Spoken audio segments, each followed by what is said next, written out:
ಆತ್ಮೀಯ ರೈತ ಬಾಂಧವರಿಗೆ ನಮಸ್ಕಾರ. ಇವಾಗ ನಾವು ಶೂನ್ಯ ಬಂಡವಾಳ ನೈಸರ್ಗಿಕ ಕೃಷಿ ಅಂತ ಏನು ಹೇಳ್ತೀವಿ, ಅದಕ್ಕೆ ಮೂಲತಃ ನಾಲ್ಕು ಆಧಾರ ಸ್ತಂಭಗಳಿವೆ. ಅಂದರೆ 4 ರಥದ ಗಾಲಿಗಳಿದ್ದಂತೆ. ಈ ನೈಸರ್ಗಿಕ ಕೃಷಿಗೆ ಆಧಾರ ಸ್ತಂಭ ಆಗಿರತಕ್ಕಂತಹ 4 ಚಕ್ರಗಳು ಅಂತ ಏನು ಹೇಳ್ತೀವಿ, ರಥದ ಚಕ್ರಗಳು. ಅದು ಮೊದಲನೇದಾಗಿ ಬೀಜಾಮೃತ, ಎರಡನೇದು ಜೀವಾಮೃತ, ಮೂರನೇದು ಹೊದಿಕೆ, ಮಣ್ಣಿನ ಮೇಲೆ ಹೊದಿಕೆ, ನಾಲ್ಕನೇದು ವಾಪಸ ಅಂತ ಏನು ಹೇಳ್ತೀವಿ ಅದಾಯಿತು. ಅದರಲ್ಲಿ ನಾವೀಗ ಬೀಜಾಮೃತ ಮತ್ತು ಜೀವಾಮೃತ ಬಗ್ಗೆ ತಮಗೆ ತಿಳಿಸ್ಕೊಟ್ಟಿದ್ದೀವಿ. ಇವಾಗ ನಾವು ಮಣ್ಣಿನ ಮೇಲೆ ಹೊದಿಕೆ ಅಂತ ಏನು ಹೇಳ್ತೀವಿ, ಅದನ್ನು ಯಾವ ರೀತಿ ಮಾಡಬೇಕು, ಅದರ ಪ್ರಾಮುಖ್ಯತೆ ಏನು, ಅದು ಬೆಳೆಗಳಿಗೆ ಯಾವ ರೀತಿ ಅನುಕೂಲ ಆಗ್ತದೆ ಅನ್ನೋ ಸಂಪೂರ್ಣವಾದ ಮಾಹಿತಿಯನ್ನು ನಮ್ಮ ಗುರುಗಳಂತಹ ಡಾಕ್ಟರ್ ಚಂದ್ರಶೇಖರ್ ಅವರು, ಪ್ರಧಾನ ಸಂಶೋಧಕರು, ಶೂನ್ಯ ಬಂಡವಾಳ ನೈಸರ್ಗಿಕ ಕೃಷಿ ಯೋಜನೆ ಮುಖ್ಯಸ್ಥರಾಗಿರ್ತಕ್ಕಂಥ ಗುರುಗಳು ತಮಗೆ ಸಂಪೂರ್ಣವಾಗಿ ತಿಳಿಸ್ಕೊಡ್ತಾರೆ. ನಮಸ್ಕಾರ ಗಿರೀಶ್ ಅವರೇ. ಈಗಾಗಲೇ ತಾವು ಹೇಳ್ದಾಗೆ 3ನೇ ಗಾಲಿ ಅಂತಂದರೆ ಹೊದಿಕೆ ಮಾಡುವಂಥದ್ದು. ಬೆಳೆ ಇಳಿಕೆಗಳಿಂದ ಹೊದಿಕೆ, ಯಾವುದೇ ಬೆಳೆ ಇಳಿಕೆ ಇರ್ಬೋದು, ಅದು ಈಗಾಗಲೇ ಇಲ್ಲಿ ತೋರಿಸ್ತೀವಿ ನೋಡಿ. ಈ ಹೊದಿಕೆ ಮಾಡುವಂಥದ್ದು 3ನೇ ಒಂದು ರಥದ ಗಾಲಿ. ಹೊದಿಕೆ ಏನಪ್ಪ ಅಂತಂದರೆ 3 ರೀತಿಯಾದಂಥದ್ದಿದೆ. ಒಂದು ಬೆಳೆ ಇಳಿಕೆಗಳು. ಬೆಳೆ ಇಳಿಕೆ ಅದು ಯಾವುದೇ ರೀತಿಯಾದಂಥ ಕಾಷ್ಟ ಪದಾರ್ಥಗಳು, ಒಣಗಿದಂಥ ತರಗೆಲೆಗಳು, ಬೆಳೆಯಿಂದ ನಾವು ಕಾಳನ್ನು ಬೇರ್ಪಡಿಸಿ ಉಳಿದಂಥ ಬೂಸ. ಈಗ ನಿಮ್ಮ ಮುಂದೆ ಕಾಣ್ತಾ ಇರುವಂಥದ್ದು ಗೋಧಿ ಒಟ್ಟು, ಸದಕದ ಒಟ್ಟು. ಅದೇ ರೀತಿಯಾಗಿ ಬೇರೆ ಯಾವುದೇ ಬೆಳೆಗಳ ಒಂದು ದನ ತಿನ್ನಲಾರ್ದಂಥ ಪದಾರ್ಥಗಳನ್ನು ನಾವು ಹೊದಿಕೆಯಾಗಿ ಬೆಳೆಸ್ಬೋದು. ಇದನ್ನ ಕ್ರಾಪ್ ರೆಸಿಡ್ಯೂ ಮಲ್ಚಿಂಗ್ ಅಂತಲೂ ಸಹಿತ ಹೇಳ್ತೀವಿ. ಬೆಳೆ ಉಳಿಕೆಗಳಿಂದ ಮಲ್ಚಿಂಗ್ ಮಾಡುವಂಥದ್ದು. ಎರಡನೇದಾಗಿ ಇನ್ನೊಂದು ಹೊದಿಕೆ ಏನಪ್ಪ ಅಂತಂದರೆ ಲೈವ್ ಮಲ್ಚಿಂಗ್ ಅಂತ ಹೇಳ್ತೀವಿ. ಜೀವವಾಗಿರುವಂಥ ಒಂದು ಬೆಳೆಗಳನ್ನು ಅಂತರ ಬೆಳೆಯಾಗಿ ಬೆಳೆದು ಅದನ್ನು ಲೈವ್ ಮಲ್ಚಾಗಿ ಬೆಳೆಗಳ ನಡುವೆ ಮಾಡುವಂಥದ್ದು.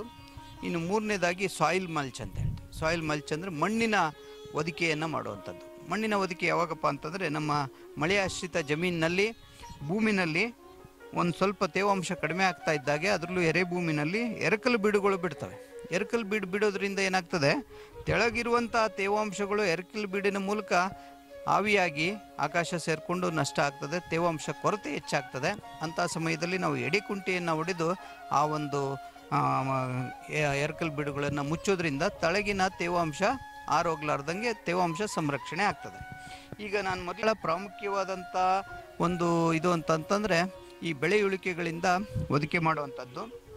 ಇದನ್ನು ಸಾಲುಗಳು ಏನಿರ್ತವೆ, ಸಾಲಿನ ಮಧ್ಯ 4 ರಿಂದ 6 ಇಂಚು ದಪ್ಪನಾಗಿ ನಾವು ಈ ಒಂದು ಬೆಳೆ ಇಳಿಕೆಗಳನ್ನು 2 ಸಾಲುಗಳ ಮಧ್ಯೆ, ಯಾವುದೇ ಬೆಳೆ ಏಕ ಬೆಳೆಗಳು ನೀವು ಮಾಡಿರ್ತೀರಿ ಅಂತಂದರೆ ಅಂತರ್ ಬೆಳೆನೇ ಇರಲಿ, ಯಾವುದೇ ಬೆಳೆ ಇದ್ರೂ ಸಹಿತ, ಅಥವಾ ನಾವು ಏನು ಪೆರ್ನಿಯಲ್ ಕ್ರಾಪ್ಸ್ ಅಂತ ಹೇಳ್ತೀವಿ, ತೋಟಗಾರಿಕಾ ಬೆಳೆಗಳು, ಅಂಥ ಬೆಳೆಗಳಲ್ಲೂ ಸಹಿತ ಈ ಕೆಳಗಡೆ ಸಂಪೂರ್ಣವಾದ ಭೂಮಿ ಮುಚ್ಚಿಕೊಳ್ಳೋ ಅಂಥ ರೀತಿಯಲ್ಲಿ ನಾವು ಹೊದಿಕೆಯನ್ನು ಹಾಕಬೇಕಾಗ್ತದೆ.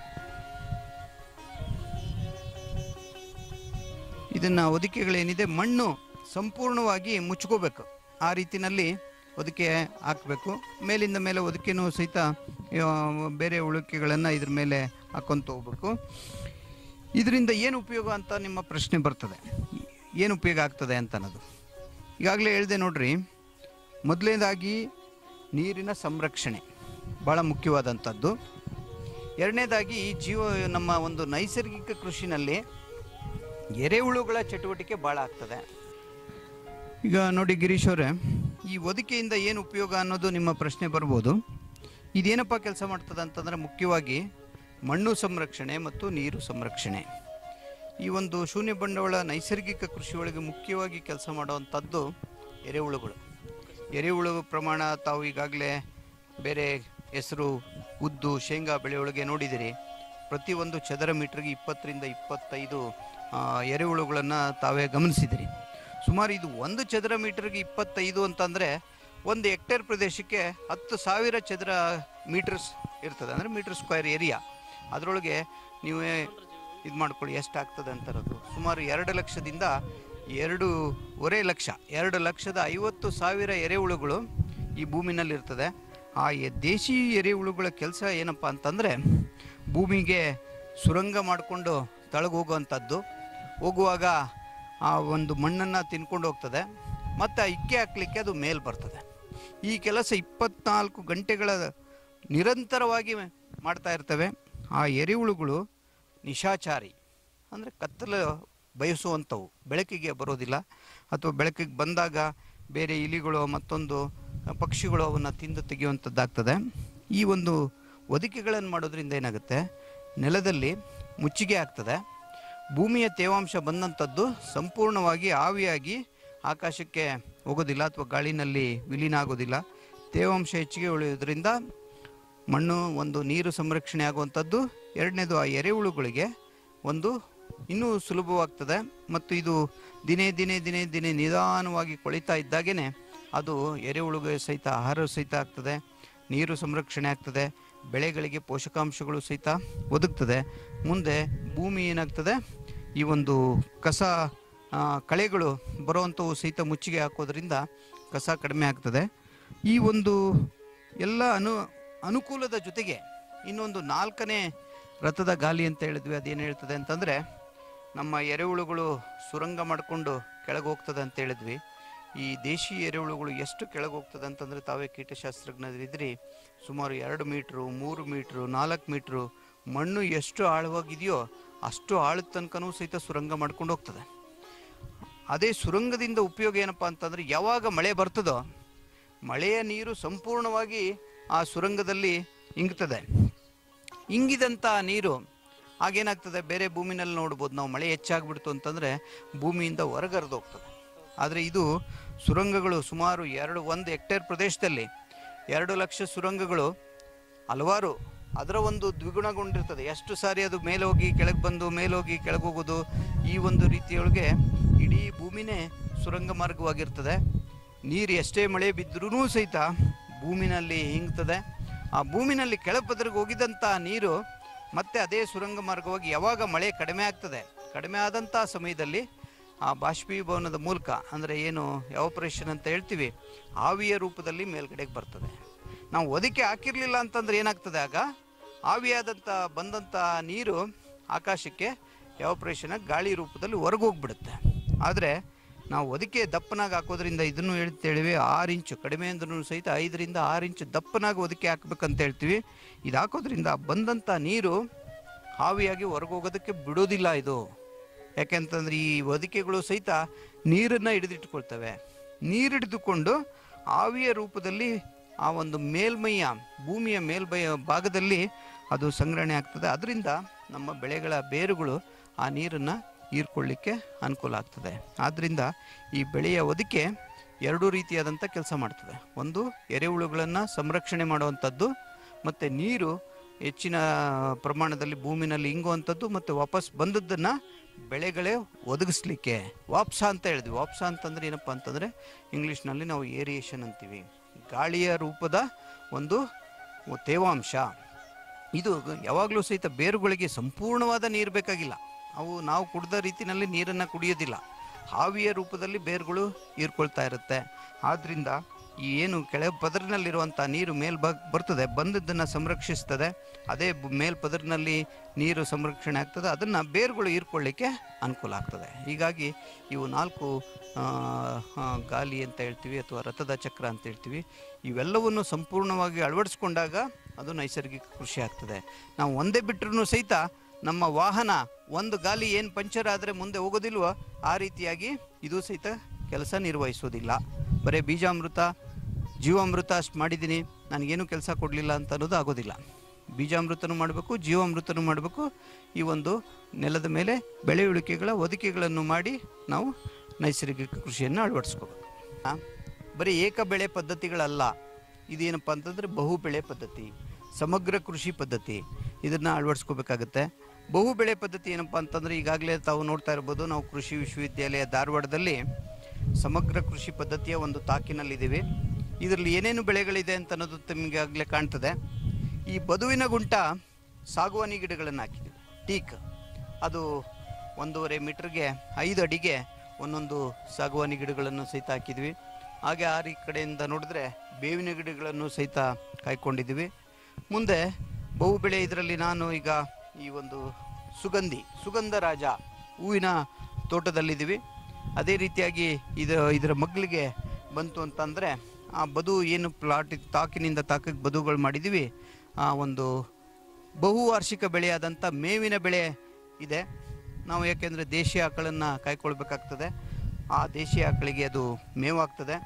ಮುಂದೆ ಅದೇ ರೀತಿಯಾಗಿ ಮುಂದೆ ಬಂತು ಅಂತಂದರೆ ತೋಟಗಾರಿಕಾ ಬೆಳೆಗಳಾದಂಥ ಮಾವು ಮತ್ತು ನುಗ್ಗೆ, ಚಿಕ್ಕು ಅಂದರೆ ಸಪೋಟ ಅಂತಲೂ ಸಹಿತ ಹೇಳ್ತೀವಿ, ಮತ್ತು ಪೇರು, ಈ 4 ಒಂದು ಮತ್ತು ಪಪಾಯ, ಅದು ಎಲ್ಲೆಲ್ಲಿ ಜಾಗ ಮಧ್ಯೆ ಇದೆ ಆ ಒಂದು ಇದರೊಳಗೆ ಪಪಾಯನೂ ಸಹಿತ ಇದೆ. ಇದು ಪ್ರತಿಯೊಂದು ಮಾವಿನ ಗಿಡವನ್ನು 30 ಅಡಿ ಅಂತರದಲ್ಲಿ ಹಾಕಿದ್ವಿ. 30 ಅಡಿಯಿಂದ ನಡುವೆ ಏನು ಬರ್ತದೆ, ನಡುವೆ ಇದರೊಳಗೆ 2 ಸಾಲು ನುಗ್ಗೆ ಏನಪ್ಪ ಅಂತಂದರೆ 1 ವರ್ಷದಲ್ಲೇ ಹಾಕಿದಂಥ 1 ವರ್ಷದಲ್ಲೇ ಅದು ಫಲ ಕೊಡ್ಲಿಕ್ಕೆ ಶುರು ಮಾಡ್ತದೆ. ಒಂದು ಸಾರಿ ಅದು ಕಾಯಿ ಬಿಡ್ಲಿಕ್ಕೆ ಶುರು ಆಯಿತು ಅಂತಂದರೆ ನಿರಂತರವಾಗಿ ಕಾಯಿ ಬಿಡ್ತಾನೆ ಇರ್ತದೆ. ಅದು ನಮ್ಮ ರೈತರಿಗೆ ನಿರಂತರವಾಗಿ ಉತ್ಪನ್ನವನ್ನು ಕೊಡುತ್ತೆ, ಆದಾಯವನ್ನು ಕೊಡುತ್ತೆ. ಮತ್ತು ಇನ್ನೊಂದು ಅದರಿಂದ ಉಪಯೋಗ ಏನಪ್ಪ ಅಂತಂದರೆ ನುಗ್ಗೆ ಗಿಡದ ಸೊಪ್ಪು, ಆ ಸೊಪ್ಪು ಉದುರಿದ್ದಂಥದ್ದು ಸಹಿತ ಸಾಕಷ್ಟು ಪ್ರಮಾಣದಲ್ಲಿ ನಮಗೆ ಭೂಮಿಯ ಫಲವತ್ತತೆಯನ್ನು ಜಾಸ್ತಿ ಮಾಡ್ತದೆ. ಮತ್ತು ಆ ಒಂದು ಸೊಪ್ಪನ್ನು ಸಹಿತ ಯಾವುದೇ ನಮ್ಮ ದನಕರುಗಳು ಇದ್ದರೆ, ಮೇವು ನಾವು ಯಾವುದೇ ಕುರಿ ಮೇಕೆ ಇಂಥವನ್ನು ಸಾಕಿದರೆ, ಮಲ ಸಾಕಾಣಿಕೆಗಿದ್ದರೆ ಅದಕ್ಕೆ ಮೇವಾಗೋದು ಸಹಿತ ಬಳಸ್ಬೋದು. ಅದಷ್ಟೇ ಅಲ್ಲ, ನಮ್ಮ ದಕ್ಷಿಣ ಕರ್ನಾಟಕದೊಳಗೆ ನುಗ್ಗೆ ಸೊಪ್ಪನ್ನು ಸಹಿತ ಒಂದು ತಪ್ಪಲದ ಪಲ್ಯ, ಸೊಪ್ಪಿನ ಪಲ್ಯವಾಗಿ ನಾವು ಬಳಸ್ತೀವಿ. ಭಾಳ ಅದರಲ್ಲಿ ಮುಖ್ಯವಾದ ಅಂಶ ಅಂತಂದರೆ ಕಬ್ಬಿಣದ ಅಂಶ ಜಾಸ್ತಿ ಇದೆ. ಹಾಗಾಗಿ ಅದರ ನಂತರ ಚಿಕ್ಕು ನೋಡಿ, ಬಾಳೆ ಒಂದು ಸಾಲಿನಲ್ಲಿ ಇವೇನು 2 ಗಿಡಗಳು ಮಧ್ಯದಲ್ಲಿ ಎಲ್ಲಿ ಜಾಗ ಇದೆ ಅಲ್ಲಿ ಬಾಳೆಯನ್ನು ಸಹಿತ ಹಾಕ್ಕೊಂಡಿದ್ದೀವಿ. ತದನಂತರ ಒಂದು ಬದು ಏನು ಬರ್ತದೆ, ಆ ಬದುವಿನಲ್ಲಿ ಗ್ಲಿರಿಸಿಡಿಯಾ ಗೊಬ್ಬರದ ಗಿಡದ ಒಂದು ಸಾಲುಗಳನ್ನು ಮಾಡಿದ್ವಿ. ಆ ಗೊಬ್ಬರದ ಗಿಡಗಳು ಏನಪ್ಪ ಅಂತಂದರೆ ಆಕಾಶದಲ್ಲಿರುವಂಥ ಸಾರಜನಕದ ಪ್ರಮಾಣವನ್ನು ಹಿಡಿದು ಬೇರಿನಿಂದ ಮೂಲಕ ಭೂಮಿಗೆ ಕೊಡುತ್ತೆ. ಮತ್ತು ಹೆಸರೇ ಹೇಳುವಂತೆ ಅದು ಗ್ಲಿರಿಸಿಡಿಯಾ ಗೊಬ್ಬರದ ಗಿಡ. ಯಾಕಪ್ಪ ಅಂತಂದರೆ ಅದರ ಎಲೆಗಳಲ್ಲಿ 3.5% ಸಾರಜನಕ ಇರುತ್ತೆ.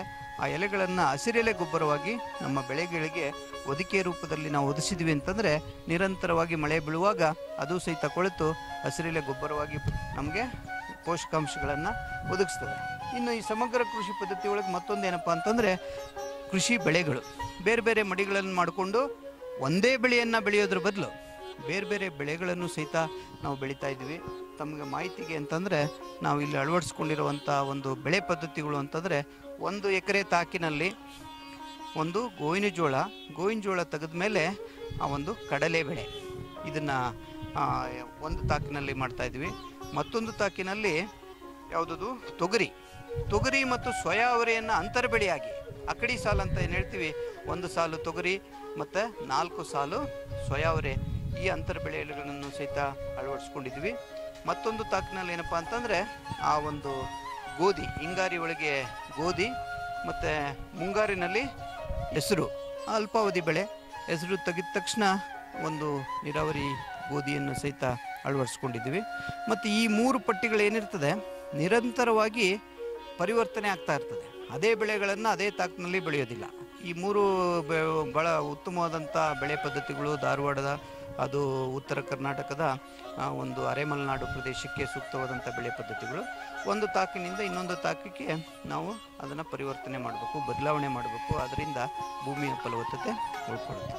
ಓಕೆ ರೈತ ಬಾಂಧವರೇ, ಇದುವರೆಗೂ ಸವಿಸ್ತಾರವಾಗಿ ನಮಗೆ ಸಮಗ್ರ ಕೃಷಿ ಪದ್ಧತಿ ಹಾಗೂ ಭೂಮಿಯ ಮೇಲೆ ಹೊದಿಕೆಯನ್ನು ಮಾಡೋದ್ರಿಂದ ನಾವು ಬೆಳೆಗಳನ್ನು ತೇವಾಂಶದಿಂದ ಕಾಪಾಡೋದ್ರೊಂದಿಗೆ ಯಾವ ರೀತಿ ಕಳೆಗಳಿಂದ ಸಂರಕ್ಷಿಸಬಹುದು ಹಾಗೂ ಹೆಚ್ಚಿನ ಇಳುವರಿಯನ್ನು ಪಡೆಯಬಹುದು ಎಂದು ಸಮಗ್ರವಾಗಿ ಸವಿಸ್ತಾರವಾಗಿ ಎಲ್ಲ ಮಾಹಿತಿಯನ್ನು ನಮ್ಮ ಗುರುಗಳಾದಂತಹ ಡಾಕ್ಟರ್ ಚಂದ್ರಶೇಖರ್ ಅವರು ಕೊಟ್ಟಿರುತ್ತಾರೆ. ಅವರಿಗೆ ನನ್ನ ತಮ್ಮ ಧನ್ಯವಾದಗಳು. ನಮಸ್ಕಾರ.